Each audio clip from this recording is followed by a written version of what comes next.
들지만 배는 참 잘 만든다고 합니다. 세계적인 그 조선소들이 한국에 많이 있습니다. 불경기라 그래도 여전히 선박 건조 기술은 세계에서 단연 1등 국가가 한국입니다. 제가 한국의 이 조선소지요, 조선소라고 할 수 있는 이 배를 만드는 한국의 아주 유명한 회사에 한번 방문한 적이 있습니다. 아는 분이 있어서.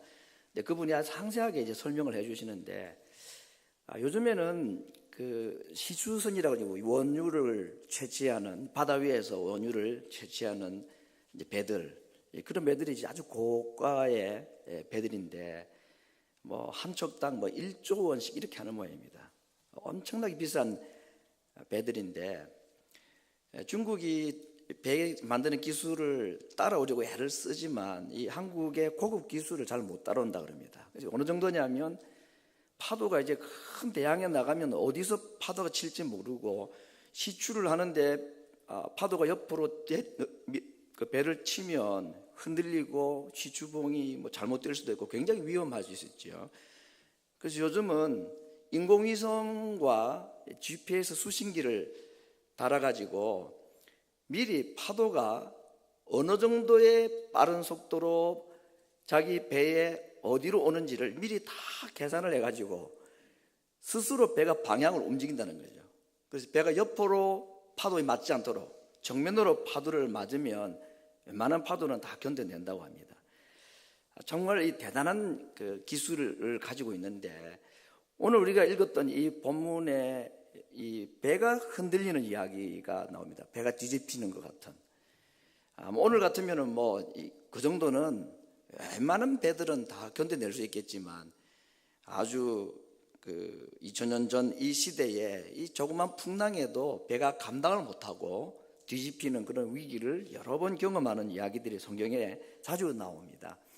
오늘 우리가 읽었던 풍랑을 잔잔케 하신 예수님 이야기는 설교자들이 참 좋아하는 본문이고 성도들도 이 설교를 꽤나 좋아하는 것 같습니다. 그래서 제가 보니까 좀만 해도 이 설교 본문을 3번 설교를 한 것이 그것을 제가 알게 되었습니다. 제가 이 본문을 좋아한다는 얘기예요. 설교하는 걸 좋아한다는 얘기입니다.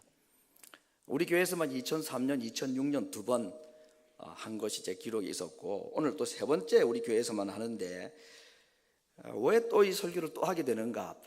다 내용이 뻔할 것 같은데, 우선 저 개인적으로는 이 말씀이 참 인생의 항해를 하는, 특별히 이민자의 삶을 살아가는 우리 이민자 교인들에게 뻔한 말씀이고 같은 내용의 말씀이지만 참 말씀을 대할 때마다 깨달음이 있고 은혜가 참 됩니다.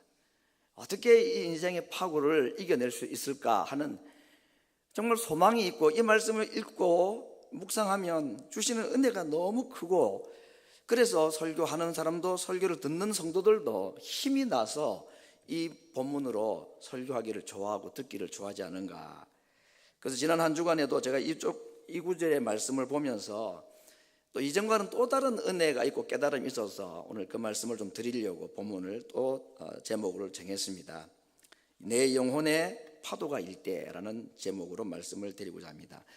오늘 말씀에 몇 가지를 생각하고 있는데, 첫 번째 생각할 내용은 오늘 이 풍랑, 폭풍 속으로 제자들을 데려가신 분은 예수님 자신이시다. 35절을 보니까 그날 저물 때에 제자들에게 이르시되 우리가 저편으로 건너가자. 예수님이 제안해가지고 건너갔습니다.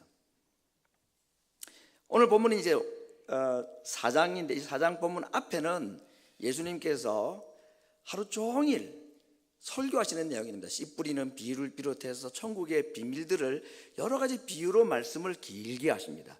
사람들이 너무 많이 몰려왔기 때문에 예수님께서 배를 타고 육지에서 좀 떨어지도록 요청을 했습니다.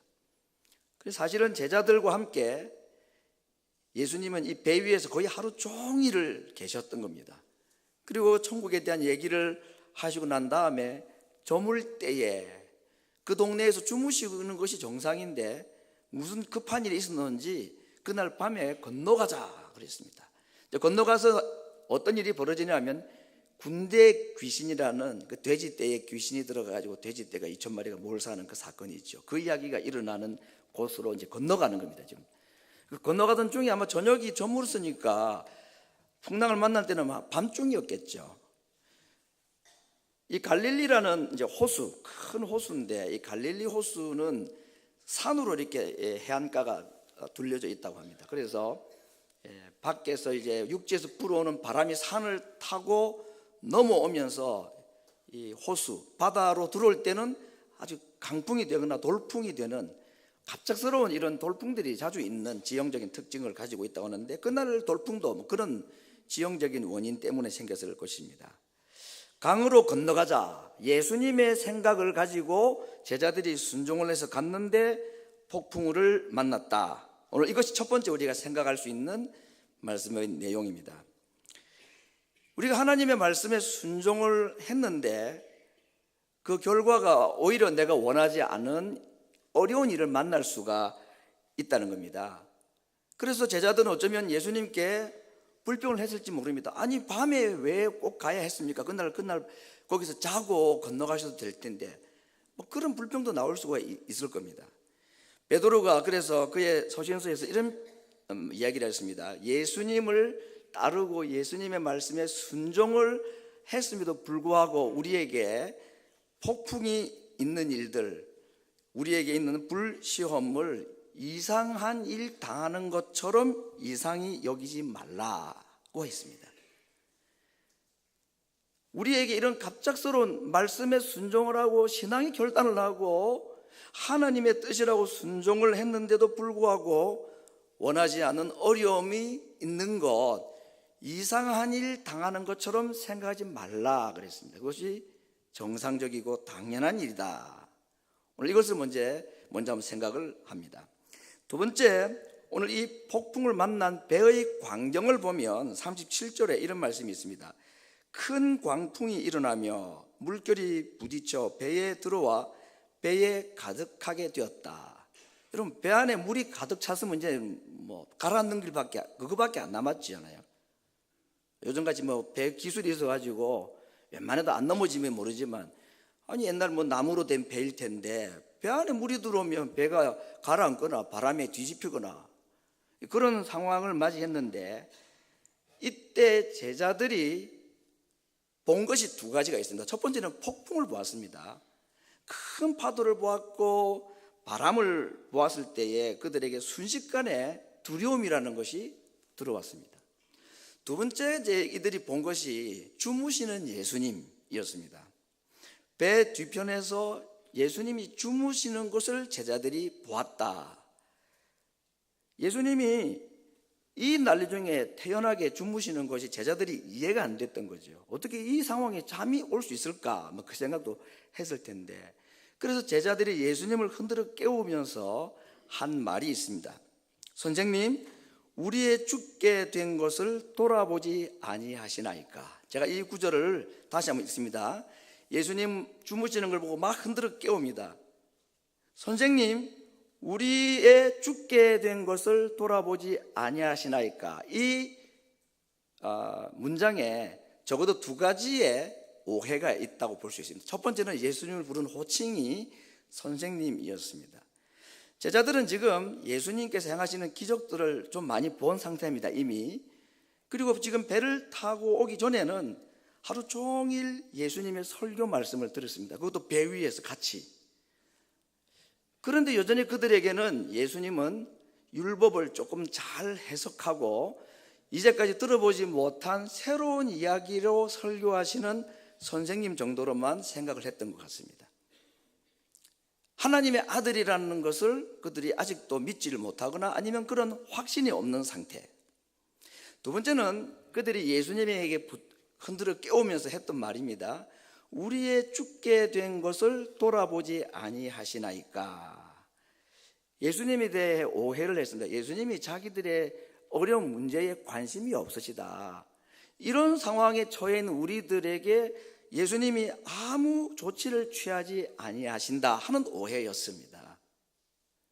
죽거나 말거나 우리의 육체의 고난에 대해서는 아무 관심이 없으신 예수님, 거기에 대한 오해가 있었던 것입니다. 여러분, 우리 성도들이 예수님을 믿고 신앙생활을 하던 가운데에 이런 오해를 할 때가 있습니다. 예수님 믿어도 소용없어. 기도해도 소용없어. 잘 믿을 필요 없어. 해봐도 어려움 당하고, 아무리 기도해봐도 예수님 응답해 줄 기미도 안 보이고, 그냥 이대로 살다가 고난 중에서 고통 당하다가 인생 끝내라고 하시는 거 아닌가, 그런 오해를 할 때가 있습니다. 이건 전혀 오해입니다. 제자들은 예수님은 자기를 안 돌아본다고 생각을 하고 불평을 했던 것이었습니다. 예수님이 주무신 건 사실입니다. 그러나 예수님이 주무신다는 사실을 그들이 볼 것이 아니고, 그들과 함께 예수님이 여전히 배 안에 계시다는 것을 그들이 알았어야 했다는 것입니다. 그들 눈에는 주무시는 예수님, 관심이 없어서 우리를 도와주지 않는 예수님으로 그들은 보았지만, 정말 그 장면에서 오늘 하나님께서 우리에게 눈을 열어서 보라고 하시는 것은, 그래도 우리와 함께 계시는 예수님을 보라 하는 것을 우리에게 말씀하시는 겁니다.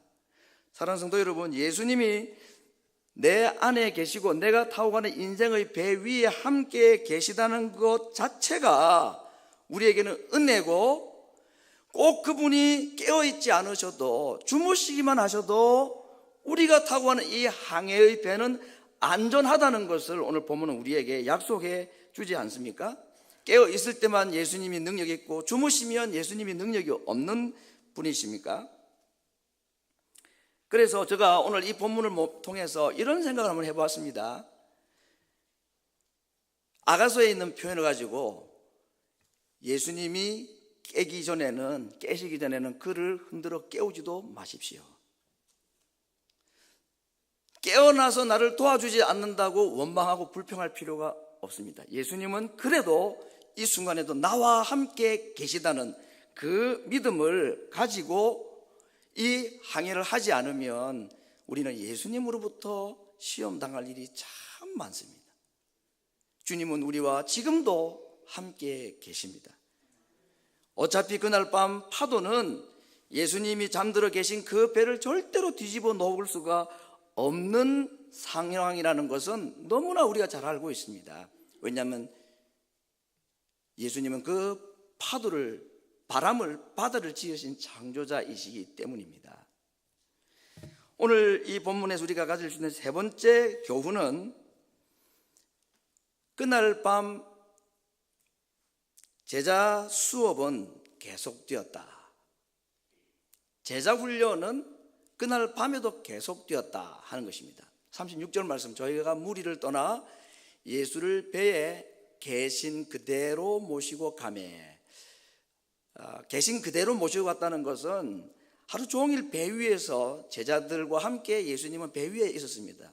예수님은 무리들을 향하여 설교를 하시고 제자들은 그 배에서 함께 예수님이 있었습니다. 그리고는 끝나고 난 뒤에 다시 배를 육지에 대어서 무리들과 작별 인사를 하고 또 식사도 함께 하고 그렇게 헤어진 게 아니고, 이미 육지에서 배가 떨어져 있는 상태에서 설교를 하시고, 설교가 다 끝나고 난 해가 저물었을 때는 그냥 그대로 해서 반대편으로 건너편으로 가셨다, 이 이야기입니다.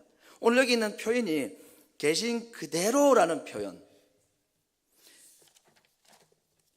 사람들이 많이 몰려와서 육지에서 떨어져 있는데 그 상황에서 그대로 건너편으로 가시다가 파도를 만났다.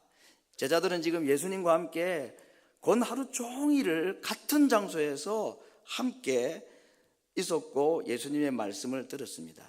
그런데 막상 파도를 만나니까 하루 종일 그들과 함께 있었던 그 예수님은 보이지가 않고 파도만 눈에 들어왔던 겁니다. 그리고 그 파도를 보는 순간에 그들에게 두려움도 함께 들어왔던 것이었습니다. 달라진 것은 아무것도 없습니다. 하루 종일 예수님과 제자들은 똑같은 장소에서 똑같은 자세로 있었는데 예수님은 그대로 계셨지만 제자들이 두려워했고 제자들이 달랐던 겁니다. 예수님이 변한 것이 아니고 그들의 믿음이 변화했고 그들의 믿음이 달라졌던 것입니다. 그래서 예수님께서는 의도적으로 그날 밤에 거기서 주무셔도 되는데 건너편으로 건너가자고 하신 것이 아닐까. 왜? 수업이 좀 더 필요했기 때문에, 공부를 좀 더 해야 되기 때문에. 아니나 다를까 파도를 보고 제자들은 예수님을 선생님이라고 호칭을 했습니다. 그리고 두려워했습니다. 예수님이 정확하게 그들의 상태를 보셨던 것 같아요. 그래서 내일을 미룰 것이 아니고 오늘 밤이라도 이들에게 한 과목 더 공부를 시켜야 되겠다.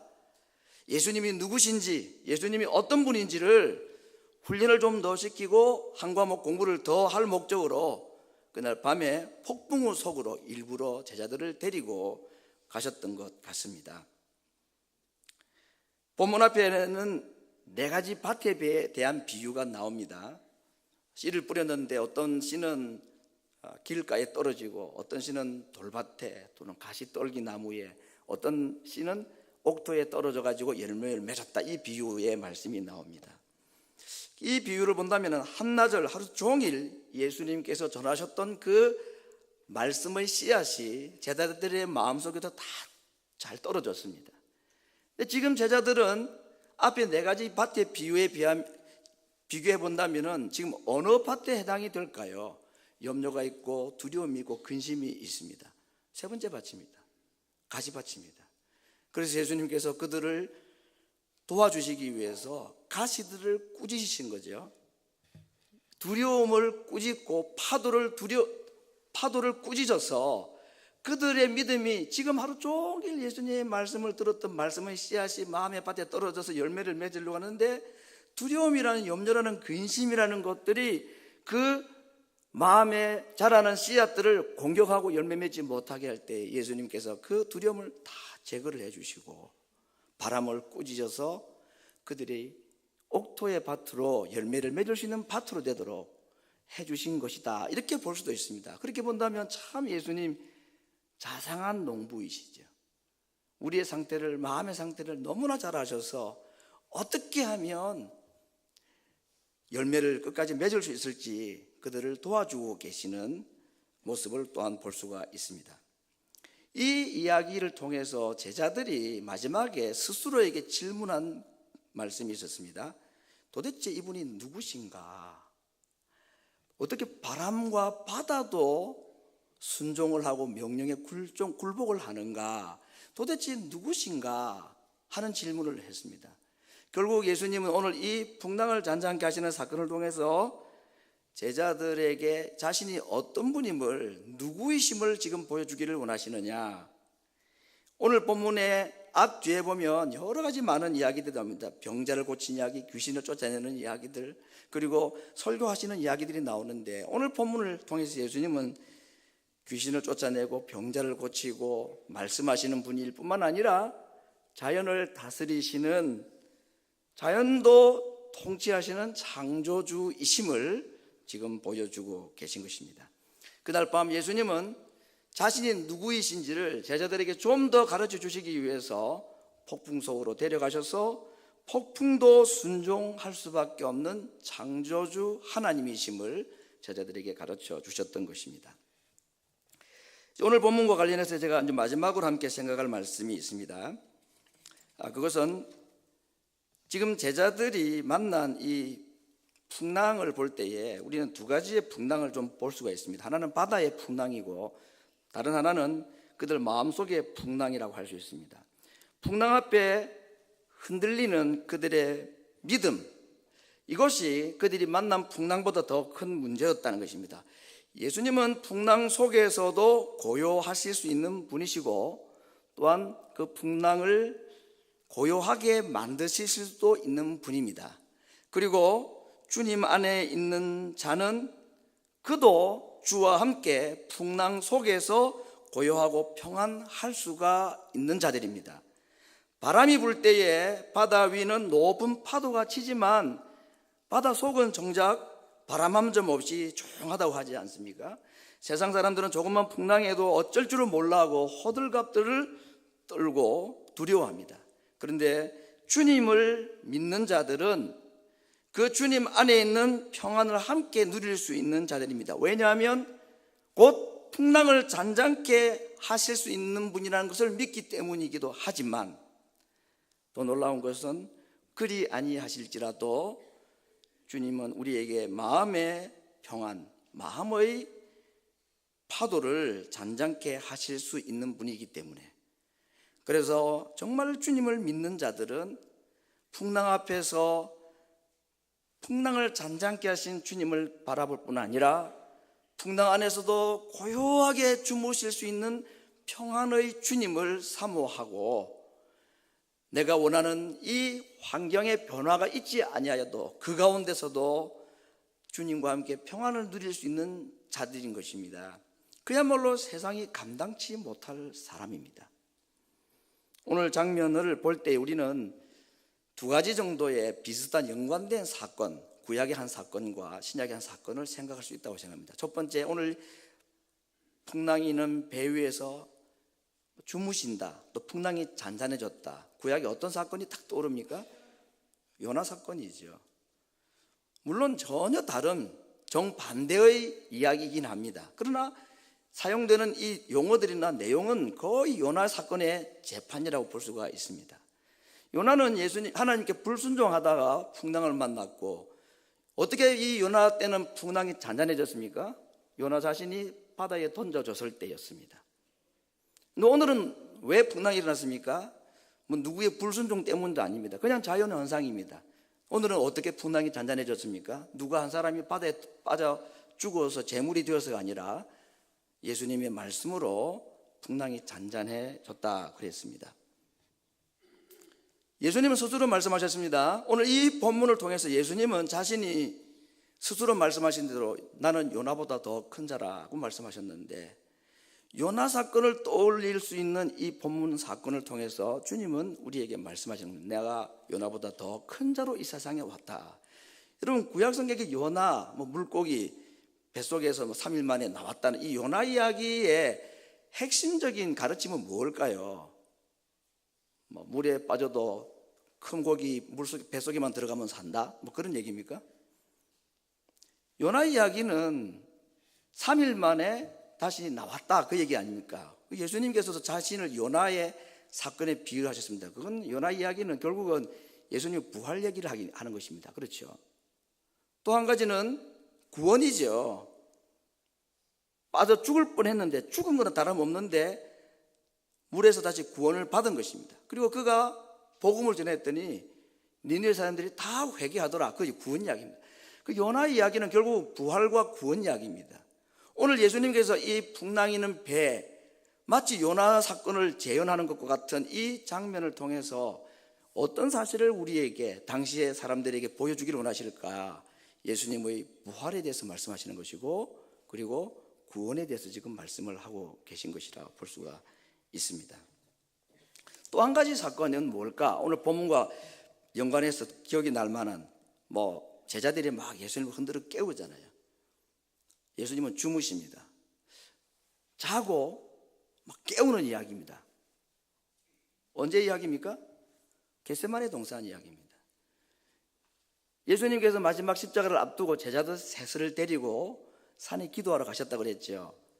거기서 제자들은 너무 힘들고 피곤해서 잠을 잤고, 이번에는 예수님이 잠이 오지 않아서 예수님이 고민하여 죽게 되었다고 그랬습니다. 지금은 제자들이 죽게 되었다고 그랬는데, 십자가를 앞두고는 예수님이 죽게 되었다고 그랬습니다. 그래서 흔들어 깨웁니다. 어떻게 나와 함께 1시 동안도 깨어서 기도할 수 없느냐? 제자들은 예수님께 배 안에서 뭐라고 예수님께 좀 나무라듯이 얘기했습니까? 우리가 죽게 됐는데 왜 잠을 주무시면 어떡합니까? 비슷한 얘기 아닙니까? 서로 지금 같은 이야기를 주고받는 겁니다. 상황은 다르지만 그날 밤에 예수님의 마음속에는 제자들이 보지 못하는 풍랑이 있었던 겁니다.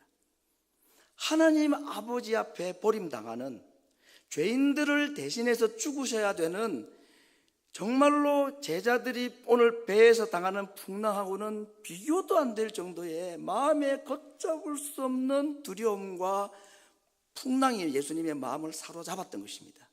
그때 주님은 어떻게 하셨습니까? 이 문제를 하나님께 내어놓고 기도를 하지 않았습니까? 할 수만 있으면 지나가게 해 주십시오. 그리고 제자들까지 흔들어 막 깨우십니다.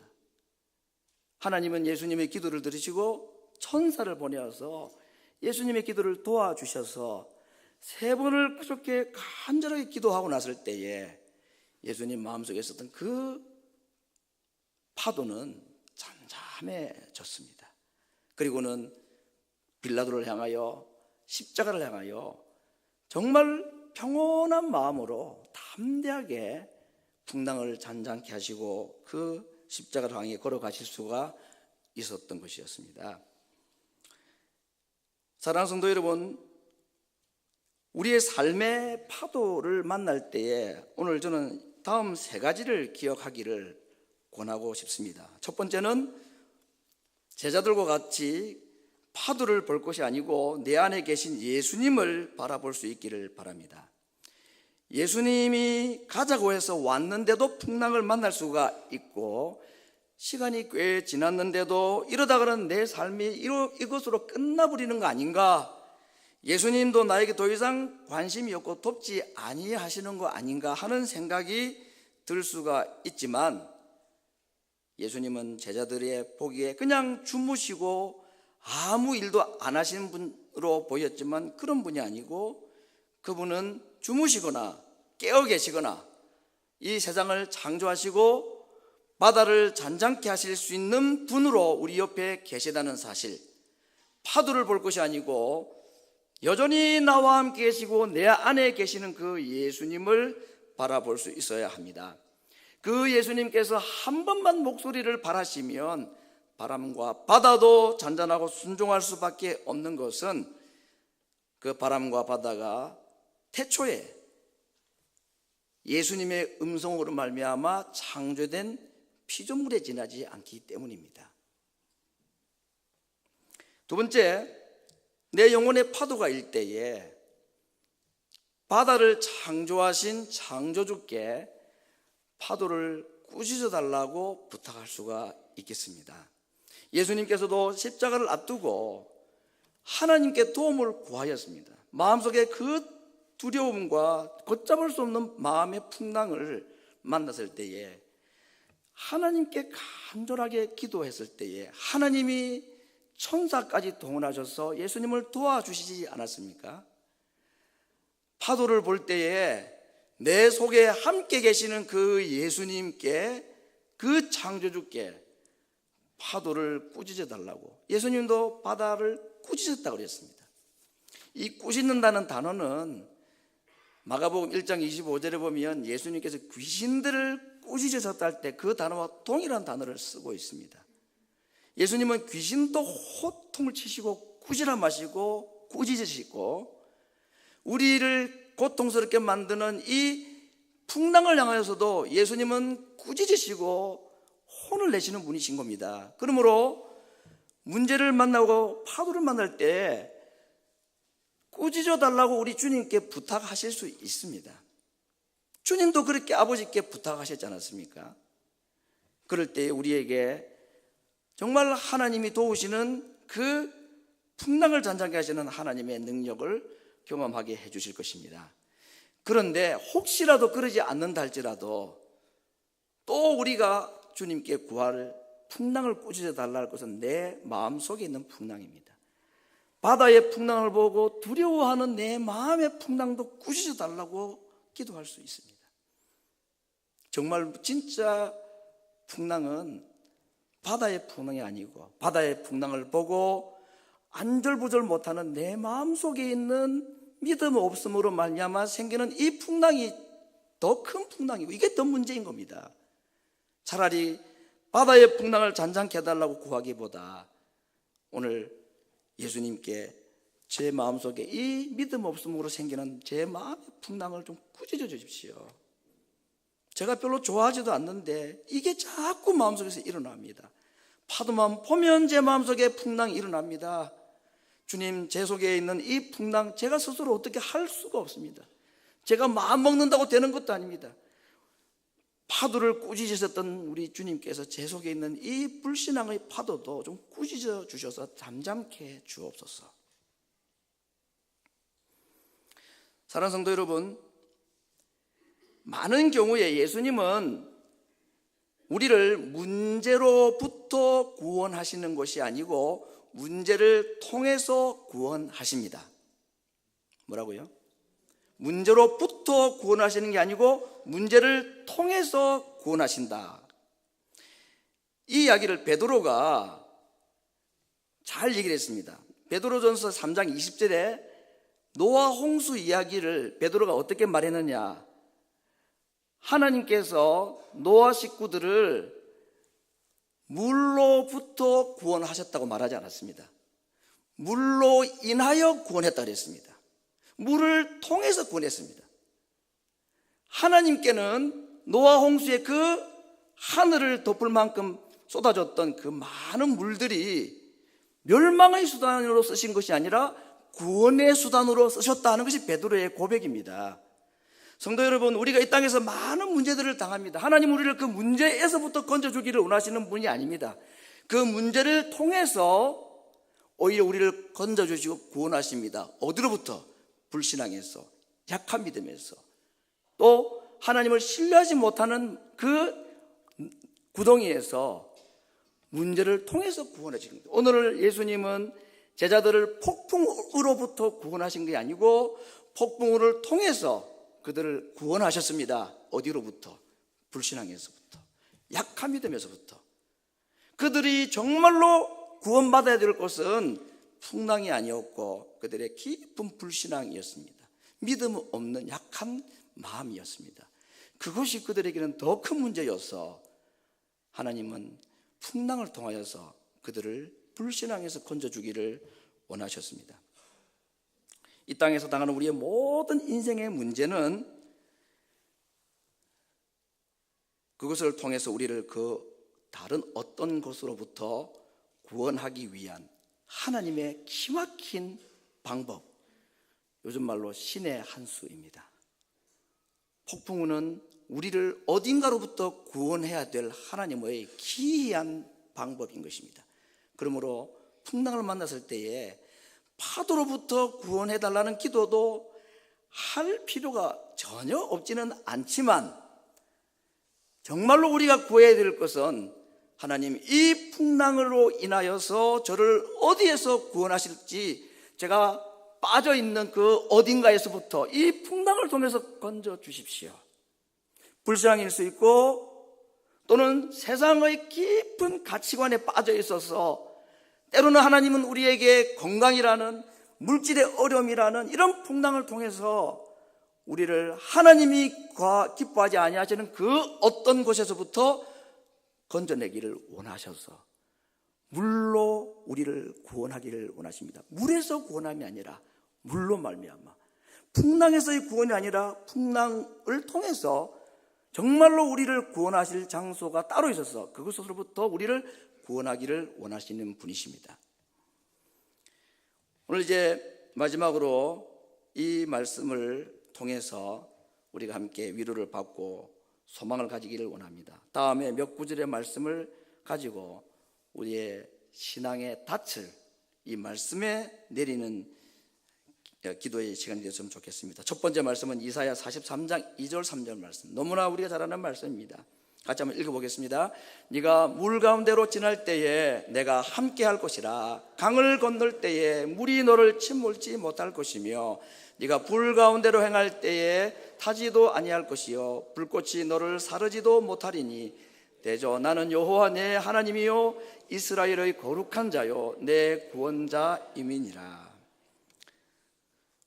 바울은 배가 깨어지는 고통을 3번 당했다 그랬습니다. 특별히 유라굴로라는 광풍을 만났을 때 모든 사람들이 선장도 이제는 배가 깨어지고 우리는 살 수 없다, 소망이 없다고 했을 때에 바울이 한 고백입니다. 사도행전 27장 23절부터 25절 말씀 같이 읽어봅니다. 시작.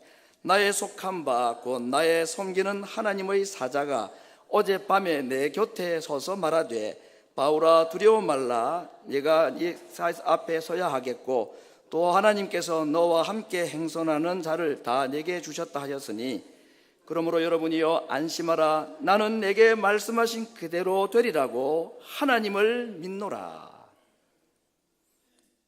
그는 박해의 극심한 위험에 직면했을 때에 자신이 완전히 깨어지는 살 소망이 없는 것처럼 느꼈을 때에 그는 또 이렇게 고백했습니다. 고린도후서 4장 8절부터 7절 말씀 다시 읽습니다. 우리가 사방으로 우겨쌈을 당하여도 쌓이지 아니하며 답답한 일을 당하여도 낙심하지 아니하며 박해를 받아도 버림바 되지 아니하며 거꾸로뜨림을 당하여도 망하지 아니하고. 폭풍우 가운데서, 환난 가운데서 바울은 이 확신을 가졌습니다.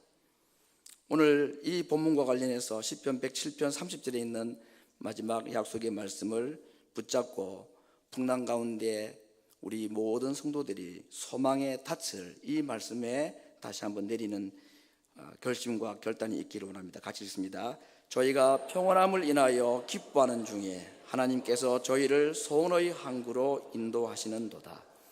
성도 여러분, 갈릴리 바다는 예상할 수 없는 광풍이 있는 정말 우리의 인생의 축소판과 같은 곳입니다. 일기예보는 언제 바람이 부는지 비가 오는지 조금 틀리긴 해도 잘 가르쳐 주긴 합니다. 그러나 인생에는 일기예보도 없고 인생예보도 아무도 할 수가 없습니다.